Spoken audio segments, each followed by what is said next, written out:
देखिए, जमालपुर में हर्षवर्धन जी जीत रहे हैं चुनाव। यहाँ पे जितने भी प्रत्याशी है, एक तो नीतीश कुमार के अफसरशाही से लोग एकदम त्रस्त है। पूरा जमालपुर का जो जनता है, पूरा बिहार का जनता पूरा त्रस्त है ये अफसरशाही माहौल से। और जो जमालपुर से महागठबंधन के प्रत्याशी है, उनको कोई जानता भी नहीं, उनको मजबूरी बस टिकट दे दिया गया है।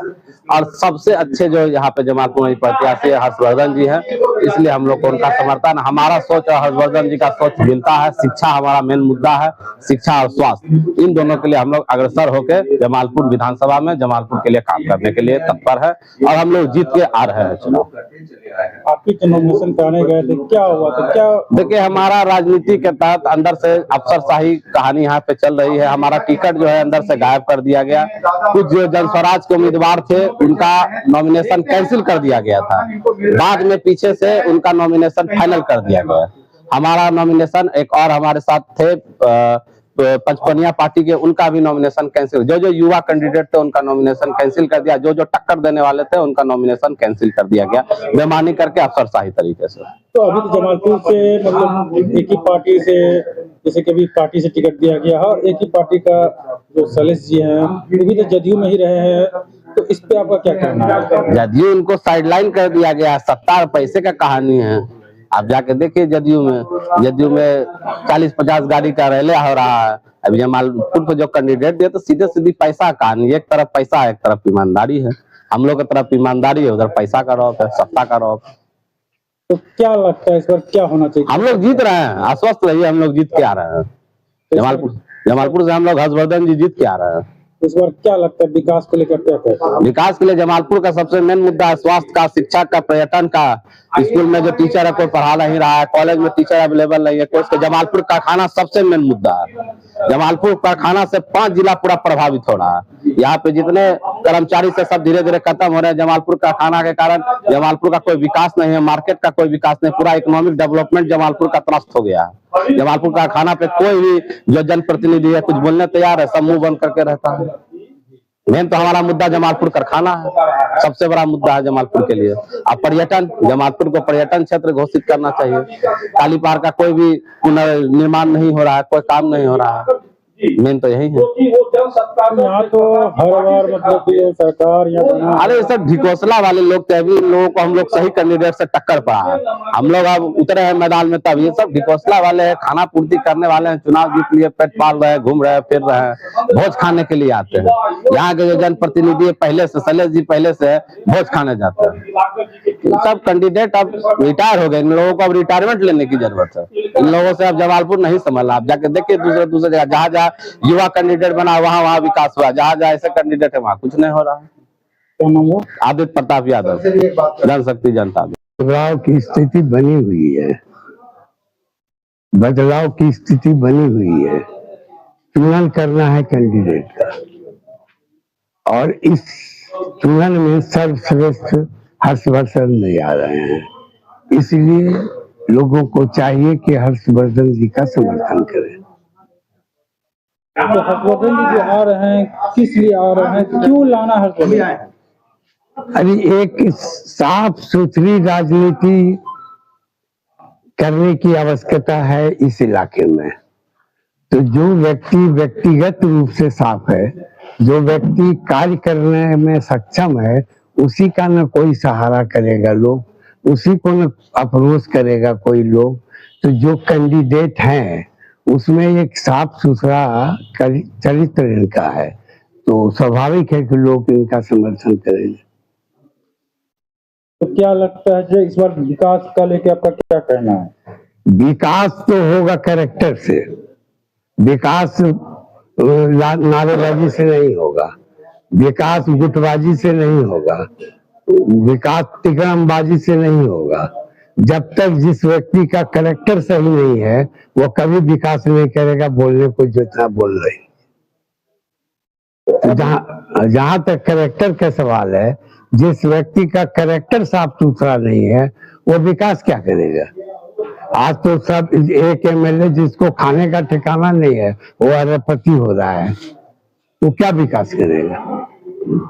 विकास में तो त्याग की आवश्यकता है, और त्याग नहीं कीजिएगा तो विकास नहीं हो सकता है। तो त्याग की आवश्यकता है, तो हमको तो वर्ष में जो बेस्ट है उसको चुनना है ना। जब हमारा समुदाय हमारा परिवार हमारा सब खराब हो गया है, तो उसमें से तो उस आदमी को तरजीह देनी है जो सबसे बेस्ट है। तो अभी जो कैंडिडेट खड़े हैं उसमें हमारे दिमाग में है कि ये बेस्ट है, तो उसको तो तरजीह देना चाहिए। जब तक ये चुनन नहीं होगा तब तक कुछ साफ सुथरी बात नहीं होगी। तो इस बार क्या लगता है, फल में मिठास आएगा? फल में मिठास आने की तो संभावना है। आप लोगों को जानकारी दीजिएगा, बताइएगा, समझाइएगा, तब तो फल आएगा। चुपचाप रहने से तो फल नहीं आएगा।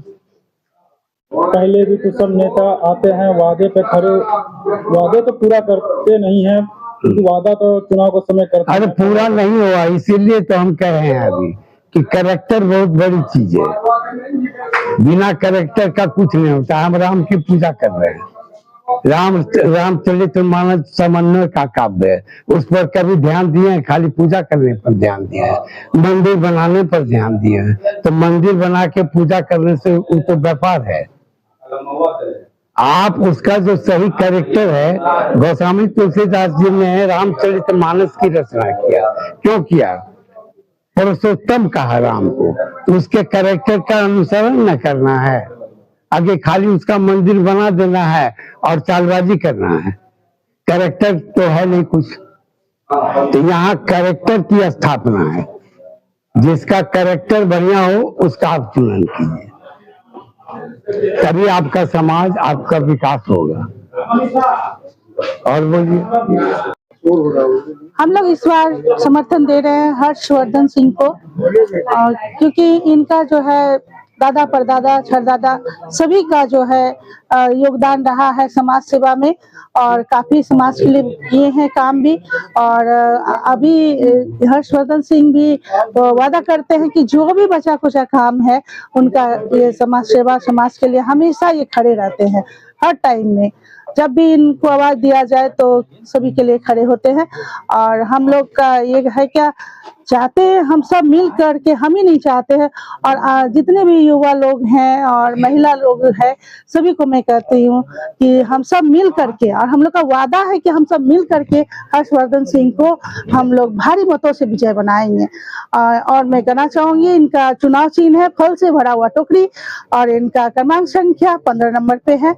तो मैं सभी से गुजारिश करूंगी कि इस बार एक बार हर्षवर्धन सिंह को भी मौका दिया जाए, और इनको विधायक बना करके हम लोग वहां पटना में पहुंचाना चाहते हैं, ताकि जो हम महिलाओं के लिए और युवाओं के लिए, लड़कियों के लिए, सभी के लिए काम करेंगे। और इतना ही नहीं, हर एक किसान भाई के लिए, और जो भी जरूरतमंद लोग होंगे और जो भी चाहेंगे उनको आवाज देंगे। और हमारे हर्षवर्धन सिंह भैया जो है काफी उन लोग की सहायता मदद के लिए हमेशा आगे रहेंगे। तो क्या जमालपुर विधानसभा में विधायक बना के लाने के बाद फल के टोकरी को पिठास बनाना, हाँ, पे आगे क्या जनता को आप क्या संदेश देना चाहते हैं? हम जनता को यही संदेश देना चाहते हैं कि हम सब जनता मिल करके और हर्षवर्धन सिंह को अपना ये नेता, ये क्या विधायक बने, तो हम पूरी जनता से ही कहना चाहेंगे कि इस बार उनको काफी मतों से विजय बना करके सदन में भेजने का काम करेंगे। और ये हर्षवर्धन सिंह जो है हम लोग को हमेशा मदद के लिए तैयार है। तो हम जनता से ही कहना चाहेंगे कि आप सब मिल करके साथ दें हर्षवर्धन सिंह को। हर्षवर्धन सिंह जिंदाबाद, हर्षवर्धन सिंह जिंदाबाद, फल की टोकरी। क्या नाम है? मेरा नाम आर के पूनम श्री है, मैं जमालपुर से बिलोंग करती हूँ, विधानसभा जमालपुर से।